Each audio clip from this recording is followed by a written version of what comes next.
Hi guys, ഇന്ന് നമ്മൾ പോകുന്നത് ഗുരുദ്വാരയിലേക്കാണ്. ഗുരുദ്വാരയിലേക്ക് പോകുന്നതിന് മുമ്പായി രാധാകൃഷ്ണ ടെമ്പിൾ ഉണ്ട്, അതിൻ്റെ അടുത്തായി വരും ഗുരുദ്വാര. അപ്പോൾ നമ്മൾ ഗുരുദ്വാരയ്ക്കുള്ളിൽ കയറി. ആൺകുട്ടികൾക്ക് സ്കാർഫ് നിർബന്ധമാണ്, അത് അവിടെ തന്നെയുണ്ട്. ഈ ഡ്രോയറിൽ എല്ലാവർക്കും ഉള്ള സ്കാർഫ് അതിൻ്റെ ഉള്ളിലുണ്ട്.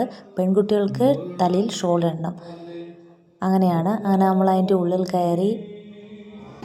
ഓരോ പ്രാർത്ഥന കഴിയുമ്പോഴും അവിടെ നിന്ന് ഒരാളിങ്ങനെ കൊട്ടുന്നത് കാണാം. അങ്ങനെ ഇതാണ് ദൈവം. അവിടെ നിന്ന് പ്രാർത്ഥന ഒരു പുരോഹിതൻ പറഞ്ഞുകൊണ്ടിരിക്കുകയാണ്. അങ്ങനെ ഭക്ഷണ ടൈമായി. ഭക്ഷണം കഴിക്കാനായി നമ്മളെല്ലാവരും ഇരുന്നു. ചപ്പാത്തി, ചോറ്, പായസം, പിന്നെ ഒരു കടലക്കറി, ഇതായിരുന്നു.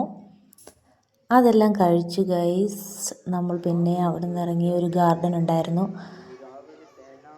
അങ്ങനെ ഗാർഡൻ ചെന്നു. അത് കഴിഞ്ഞ് നമ്മൾ തിരികെ മടങ്ങായി. അപ്പോൾ ബൈ ഗൈസ്.